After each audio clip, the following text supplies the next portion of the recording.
नमस्कार दोस्तों, एक बार आप सबका फिर से बहुत बहुत स्वागत है आप सभी का आपके अपने YouTube चैनल पर। सो गाइस, जैसा कि आप सभी को पता है कि इस चैनल पर मैं डेली आप सभी के लिए जो है जीके और जीएस की ये वेरी इंपॉर्टेंट क्लास जो है इस टाइम पे लेकर के आता हूं। तो इस टाइम पे आप लोग मेरी क्लासेज जो है डेली ले सकते हैं। अगर आप लोग पहली बार मेरी क्लास से जुड़ रहे हैं, मेरी क्लास में आ रहे हैं, तो चैनल को जो है जरूर सब्सक्राइब कर लीजिए, जिससे आपको आने वाले वीडियोज़ के नोटिफिकेशन मिलते रहें। टेलीग्राम पर जुड़ जाएंगे फ्री PDF के लिए, इंस्टाग्राम पर जो फॉलो कर लीजिए, वहाँ पर भी जो डेली अपडेट्स है मैं ला करके देता रहता हूँ। मेरी क्लासेज जो है डेली अनअकैडमी के प्लेटफॉर्म पे भी चलती है, तो आप लोग वहाँ पे मेरी क्लासेज जो है ले सकते हैं। इसके अलावा वहाँ पर अगर आप लोग मेरी क्लासेस लेना चाहते हैं बिल्कुल फ्री में, तो डियर गुरुजी जो कोड दिख रहा है, सिंपल सा आपको विदाउट स्पेस कैप लॉक में डियर गुरुजी कोड का यूज करना है और आप लोग यहाँ से जो है मेरी क्लास में जुड़ सकते हैं। और अगर आप लोग प्लस में जुड़ना चाहते हो, UP PET UPSI RO golden opportunity भी चल रही है। बहुत सारे जॉब जो यूपी में आ चुके हैं, या अदर स्टेट अगर हम बात करते हैं, SSC की बात करते हैं, या बहुत सारी जो आपकी चीज़ें हैं, अगर उनकी तैयारी कंप्लीट तैयारी करना चाहते हैं SSC बैंक रेलवे, तो आप लोग अनअकैडमी प्लस पर भी जो है हमारे इसी कोड की मदद से जो है जुड़ सकते हैं। तो चलिए स्टार्ट करते हैं। आपका पहला क्वेश्चन देखिए आपके सामने ये रहा, ध्यान से देखिएगा। यहाँ पर देखिए, भारत में मुगल साम्राज्य के संस्थापक कौन थे? चलिए इसका जवाब जो देते हुए चलेगा, इसका जो सही उत्तर आपका क्या हो जाएगा? भारत में मुगल साम्राज्य का जो संस्थापक है कौन था? 41 नंबर क्वेश्चन है। फटाफट यहाँ पर इस प्रश्न का जवाब जो देते हुए चलिएगा। वेरी इंपॉर्टेंट क्वेश्चन है भाई। तो भैया, भारत में पानीपत की जो पहली लड़ाई है आपकी हुई थी बाबर और इब्राहिम लोदी के बीच में। तो लोदी वंश का अंत करके मुगल साम्राज्य की स्थापना जो है बाबर ने किया था। तो यहाँ पर जितने लोग ऑप्शन नंबर C जवाब दे रहे हैं, वो लोग यहाँ पर जो है बिल्कुल करेक्ट हो जाएंगे। अगला क्वेश्चन, भारत का प्रथम गवर्नर जनरल कौन था? भारत का प्रथम गवर्नर जनरल जो है आपका कौन था? इस प्रश्न का जवाब जो देते हुए चलिएगा। 42 नंबर क्वेश्चन है। फटाफट जवाब जो देते हुए चलेंगे, क्या हो जाएगा करेक्ट आंसर? जो भैया पहला गवर्नर जनरल था वो कौन था? तो यहाँ पर अगर हम बात करते हैं ऑप्शन नंबर C के बारे में, वॉरेन हेस्टिंग, ये जो है आपका दोस्तों पहला गवर्नर जनरल था। तो ऑप्शन नंबर C यहाँ पर जो है बिल्कुल करेक्ट हो जाएगा। सबको पता है ऑप्शन नंबर C बिल्कुल बहुत इंपॉर्टेंट क्वेश्चन है, याद रखेंगे। अगला क्वेश्चन, जहांगीर ने सिखों के किस गुरु की हत्या करवा दी थी? चलिए फटाफट देखिए क्वेश्चन को और जवाब जो है देते चलिए भाई। जहांगीर ने सिखों के किस गुरु की जो है हत्या करवा दी थी? जवाब जो देते हुए चलेंगे, इस प्रश्न का जो सही उत्तर आपका क्या हो जाएगा? जवाब देखिए बिल्कुल सही आ रहा है धीरे धीरे। तो 43 नंबर क्वेश्चन की अगर हम बात करते हैं, तो इसका जो सही उत्तर आपका क्या हो जाएगा दोस्तों? गुरु अर्जुन देव 5वें गुरु थे। तो जहांगीर ने जो है सिखों के इस गुरु की जो हत्या करवा दी थी। तो ऑप्शन नंबर A यहाँ पर जो है बिल्कुल करेक्ट हो जाएगा। ठीक है, चलिए अगला क्वेश्चन पूछा गया है कि लाल किले में मुगल अस्तित्व किसके पतन के साथ 1857 ईस्वी में समाप्त हुआ? भाई, लाल किले में मुगल का जो अस्तित्व है किसके पतन के साथ जो है 1857 ईस्वी में जो है आपका समाप्त हुआ?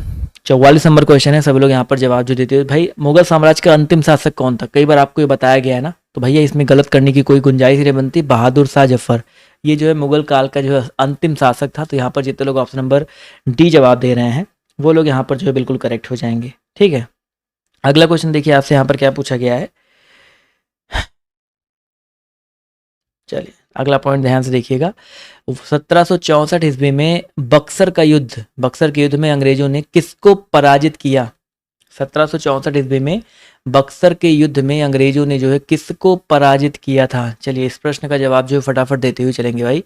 45 नंबर क्वेश्चन का जो सही उत्तर आपका क्या हो जाएगा? जवाब देखिए 45 का यहाँ पर आना शुरू हो गया है। तो भैया जी याद रखिएगा 45 में हो जाएगा भाई। बक्सर के युद्ध में अंग्रेजों ने अवध के नवाब सुजाउद्दौला, मुगल बादशाह शाह आलम द्वितीय और बंगाल के नवाब मीर कासिम, ये तीनों लोग जो है संयुक्त होकर के लड़ाई किए थे। और इन तीनों को जो है अंग्रेजों ने पराजित किया था। तो तीनों को संयुक्त रूप में, ठीक है, 1764 ईस्वी में बक्सर का युद्ध हुआ था, ये भी याद रखिएगा। और जो है अंग्रेजों के विरुद्ध कौन कौन थे? ये तीनों थे, इनको भी याद रखिएगा। ठीक है, तो ऑप्शन नंबर जितने लोग D जवाब दिए हैं, वो लोग यहाँ पर जो है बिल्कुल करेक्ट हो जाएंगे। अगला क्वेश्चन, राणा प्रताप का संबंध निम्नलिखित में से किस राज्य से था? राणा प्रताप का जो संबंध है निम्नलिखित में से किस राज्य से था? फटाफट यहाँ पर इस प्रश्न का जवाब जो देते हुए चलिएगा। 46 नंबर क्वेश्चन है। जवाब देखिए आना शुरू हो गया है। तो भैया जी याद रखिएगा 46 का जो सही उत्तर आपका हो जाएगा मेवाड़। राणा प्रताप का जो संबंध है निम्नलिखित में से अगर हम बात करते हैं मेवाड़ राज्य से था। तो ऑप्शन नंबर C साथियों यहाँ पर जो है बिल्कुल करेक्ट हो जाएगा। चलिए अगला क्वेश्चन देखिए आपसे यहाँ पर क्या पूछा गया है, ध्यान से देखिएगा। स्वतंत्र भारत के पहले गवर्नर जनरल जो है कौन थे? स्वतंत्र भारत के पहले प्रथम गवर्नर जनरल जो आपके कौन थे? इस प्रश्न का भी जवाब जो देते हुए चलेंगे। क्वेश्चन नंबर 47 है, इसका जो सही उत्तर आपका क्या हो जाएगा? तो भैया स्वतंत्र भारत के जो प्रथम गवर्नर जनरल थे वो आपके कौन थे? Lord Mountbatten. बहुत ही इंपॉर्टेंट क्वेश्चन है। तो लॉर्ड माउंटबेटन जितने लोग जवाब दिए हैं वो लोग यहाँ पर जो है बिल्कुल करेक्ट हो जाएंगे। चलिए साथियों, आते हैं बढ़ते हैं अगले क्वेश्चन की तरफ। तो ये स्वतंत्र भारत के पहले और देखा जाए तो अंतिम भी माने जाते हैं, तो ऑप्शन नंबर डी यहाँ पर जो है करेक्ट हो जाएगा। अगला क्वेश्चन, प्रथम भारतीय साम्राज्य स्थापित किया गया था किसके द्वारा? प्रथम भारतीय साम्राज्य, फटाफट यहाँ पर जवाब जो देते हुए चलेंगे। इस प्रश्न का जो सही उत्तर आपका क्या हो जाएगा, किसके द्वारा जो आपका स्थापित किया गया था? 48 नंबर क्वेश्चन है, जवाब देखिए आना शुरू हो गया है। तो भाई साहब यहाँ पर याद रखेंगे, यहाँ पर जो चंद्रगुप्त मौर्य, ठीक है, प्रथम भारतीय साम्राज्य चंद्रगुप्त मौर्य ने कौटिल्य की सहायता से जो है पहले प्रथम भारतीय राज्य की जो स्थापना या कह सकते हैं स्थापित किया था। तो ऑप्शन नंबर बी जितने भी साथी जवाब दे रहे हैं वो लोग यहाँ पर बिल्कुल करेक्ट हो जाएंगे। ठीक है, अगला क्वेश्चन देखिए आपसे यहाँ पर क्या पूछा गया है, ध्यान से देखिएगा और सभी लोग जवाब जो देने का प्रयास कीजिएगा। निम्नलिखित में से किस बादशाह ने फतेहपुर सीकरी में इबादत खाना का निर्माण किया था? निम्नलिखित में से किस बादशाह ने भाई कहाँ पर फतेहपुर सीकरी में किसका निर्माण किया था भाई? इबादत खाना का निर्माण किया था। 49 नंबर क्वेश्चन है और इस प्रश्न का जवाब जो है सभी लोग देते हुए चलेंगे। इसका जो सही उत्तर आपका क्या हो जाएगा? चलिए धीरे धीरे यहाँ पर देखिए 49 नंबर क्वेश्चन का जवाब जो है आना शुरू हो गया। भाई फतेहपुर सीकरी का जब भी नाम आए ना तो एक नाम दिमाग में रखो, अकबर। काफ़ी ज़्यादा काम जो अकबर ने यहाँ पर किए थे, तो ये पॉइंट जो याद रखिएगा। जितने लोग यहाँ पर अकबर जवाब दे रहे हैं ऑप्शन नंबर सी वाला, वो लोग यहाँ पर जो है बिल्कुल करेक्ट हो जाएंगे। ठीक है, अकबर ने जो बेसिकली निर्माण किया था इबादत खाना का, तो बहुत फेवरेट कह सकते हो शहर था। फतेहपुर सीकरी का भी निर्माण जो है अकबर का ही श्रेय जाता है, तो ऑप्शन नंबर सी यहाँ पर बिल्कुल करेक्ट हो जाएगा। अगला क्वेश्चन पूछा गया है, आईने अकबरी के लेखक बताइए कौन है? आईने अकबरी के लेखक फटाफट बताते हुए चलिएगा कौन हो जाएंगे। ये भी बहुत ही इंपॉर्टेंट क्वेश्चन है और सभी लोग यहाँ पर जवाब जो देने का प्रयास करिएगा। चलिए भाई, आईने अकबरी के जो लेखक आपके कौन है? चलिए जवाब देखिए यहाँ पर आना शुरू हो गया है। तो इस प्रश्न का जो सही उत्तर आपका क्या हो जाएगा? चलिए देखते हैं भैया जी कितने लोग सही जवाब देते हैं। तो भाई यहाँ पर अगर हम बात करते हैं आईने अकबरी के लेखक के बारे में, तो आईने अकबरी, तो यहाँ पर जो करेक्ट आंसर आपका हो जाएगा अबुल फजल। ठीक है, आईने अकबरी के लेखक जो अबुल फजल है, तो ऑप्शन नंबर ए यहाँ पर जितने लोग जवाब दे रहे हैं वो लोग यहाँ पर बिल्कुल करेक्ट हो जाएंगे। ठीक है, अगला क्वेश्चन, निम्नलिखित में से कौन सा महल अकबर ने फतेहपुर सीकरी में बनवाया था? चलो भाई, फतेहपुर सीकरी में वैसे बहुत सारे महल बनवाए थे, लेकिन फतेहपुर सीकरी में स्पेशली जो यहाँ पर कौन सा महल था? 51 नंबर क्वेश्चन है। तो भैया फतेहपुर सीकरी में जो है पंचमहल, ठीक है, पंचमहल था और ये जो है राजस्थान के पंचमहल की कॉपी मानी जाती है। तो यहाँ पर जितने लोग ऑप्शन नंबर बी जवाब दिए हैं वो लोग यहाँ पर जो है बिल्कुल करेक्ट हो जाएंगे। अगला क्वेश्चन देखते हैं आपसे यहाँ पर क्या पूछा गया है। ध्यान से अगले क्वेश्चन की तरफ बढ़ते हैं और सभी लोग यहाँ पर जवाब जो देने का प्रयास कीजिएगा। अगले प्रश्न का जो सही उत्तर आपका क्या हो जाएगा कि भाई हरिहर और बुक्का ने दक्षिण भारत में कौन सा साम्राज्य स्थापित किया था? किसकी बात हो रही भाई?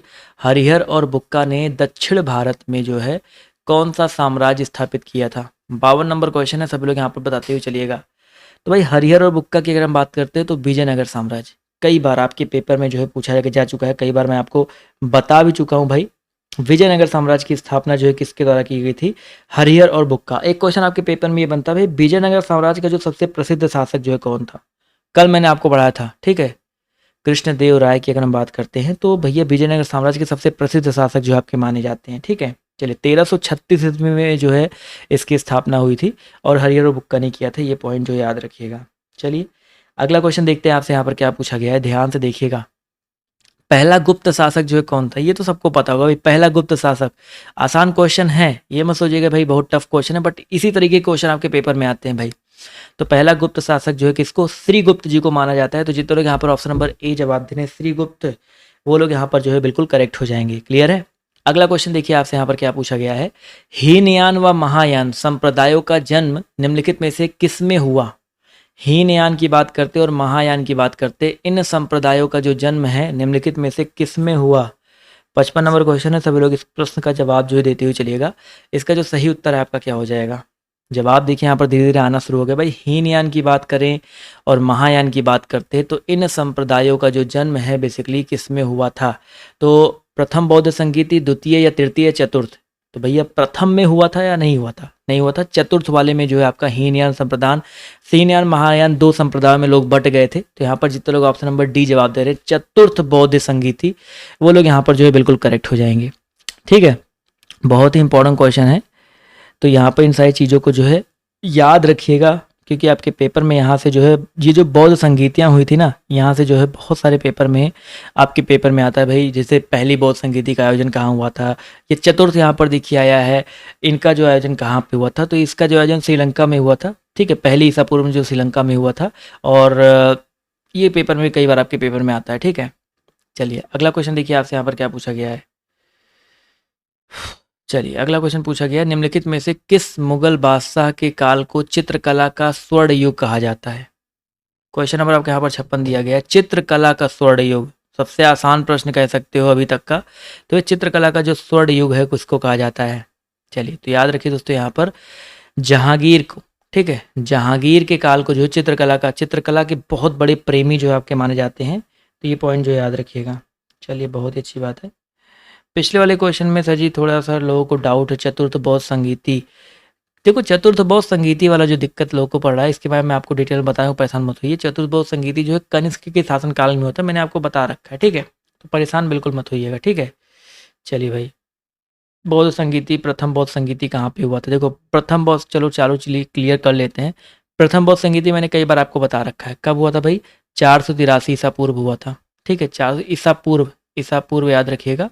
और ये कहाँ पे हुआ था, राजगृह में हुआ था। राजगृह कहाँ पड़ता है, राजगीर जो है बेसिकली आपका पड़ता है बिहार में। ठीक है, द्वितीय बौद्ध संगीति आपका वैशाली में हुआ था। ठीक है, तृतीय बौद्ध संगीति जो आपका पाटलिपुत्र में हुआ था, पाटलिपुत्र में हुआ था। और चतुर्थ में थोड़ा सा जो मैंने बताया था कि हीनयान महायान जो दो संप्रदाय में बटा था, तो कुछ आपके श्रीलंका वाले में चले गए थे। तो यहाँ पर मैं ये हुआ कहाँ पे था, ये हुआ था कश्मीर में। ठीक, कश्मीर में कुंडलवन नामक ग्राम पड़ता है, वहाँ पे हुआ था। तो ये पॉइंट याद रखिएगा। ठीक है, चलिए अगला क्वेश्चन देखिए आपसे यहाँ पर क्या पूछा गया है। खजुराहो का प्रख्यात मंदिर निम्नलिखित में से किस शैली का उदाहरण है। 57 नंबर क्वेश्चन है, सभी लोग इसका जवाब जो देते हुए चलिएगा।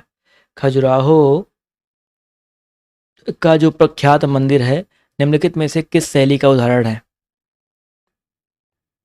चलिए क्वेश्चन नंबर 57 है, जवाब देखिए यहाँ पर आना शुरू हो गया भाई। खजुराहो के प्रख्यात मंदिर की बात करते तो भैया ये किस शैली के उदाहरण है। 57 नंबर क्वेश्चन अपने आप जवाब जो है आ जाएगा, तो बिल्कुल सही जवाब आ रहा है। 57 का जो करेक्ट आंसर आपको हो जाएगा नागर शैली। नागर शैली, द्रविड़ शैली, गांधार शैली, अमरावती शैली। तो नागर शैली जो यहाँ पर ऑप्शन नंबर बी दिया गया है, बिल्कुल करेक्ट हो जाएगा। अगला क्वेश्चन देखिए क्या पूछा गया है। रणथंभौर का युद्ध सन 1301 ईस्वी में निम्नलिखित में से किन के बीच में हुआ था। वेरी वेरी इंपॉर्टेंट क्वेश्चन, सभी लोग इसका जवाब जो देते हुए चलिएगा।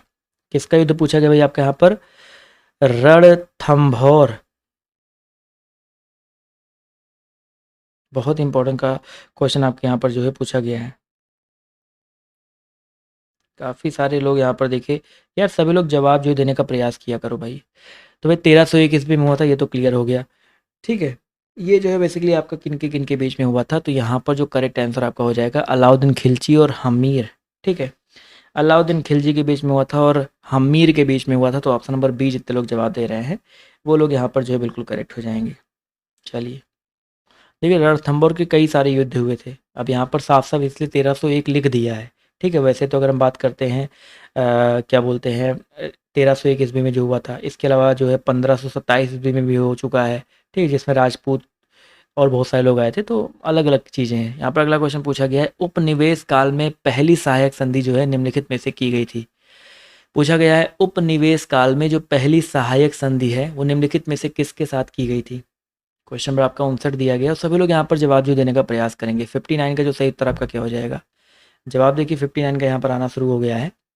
तो भैया जी 59 की अगर हम बात करते हैं तो इस प्रश्न का जो सही उत्तर है आपका क्या हो सकता है। जवाब देखिए बिल्कुल सही आ रहा है भाई, तो इसका जो सही उत्तर आपका हो जाएगा हैदराबाद। ठीक है, हैदराबाद के साथ की गई थी। तो ऑप्शन नंबर जितने लोग सी जवाब दे रहे हैं वो लोग यहाँ पर बिल्कुल करेक्ट हो जाएंगे। अगला क्वेश्चन देखते हैं आपसे यहाँ पर क्या पूछा गया है। अजमेर में किस सूफी फकीर की दरगाह है। अजमेर में किस सूफी फकीर की दरगाह है, बहुत इंपॉर्टेंट क्वेश्चन है और सभी लोग यहाँ पर जवाब जो देने का प्रयास करिएगा भाई। अजमेर की अगर हम बात करते हैं तो किस सूफी फकीर की जो दरगाह है, तो 60 नंबर क्वेश्चन का जो सही उत्तर आपका क्या हो जाएगा भाई, मोइनुद्दीन चिश्ती। ठीक है, अजमेर की अगर हम बात करते हैं तो भैया मोइनुद्दीन चिश्ती की जो दरगाह है अजमेर में है। तो ऑप्शन नंबर काफ़ी फेमस है, बड़े बड़े लोग, बड़े बड़े एक्टर लोग जो यहाँ पर जाते हैं माथा टेकने कह सकते हो। तो ऑप्शन नंबर जितने लोग सी जवाब दे रहे हो वो लोग करेक्ट हो जाएंगे। ठीक है, बहुत अच्छी बात है। अगली क्लास का जो लिंक है देख सकते हैं नीचे यहाँ पर कमेंट बॉक्स में दिया गया। टॉपिक वाइज जो है आज से क्लास और स्टार्ट हो रही है, तो बहुत छोटी सी क्लास होगी, तो जल्दी से सिर्फ 20-25 क्वेश्चन करवाऊंगा, बट टॉपिक वाइज करवाऊंगा क्योंकि पेपर आप सभी का नज़दीक है।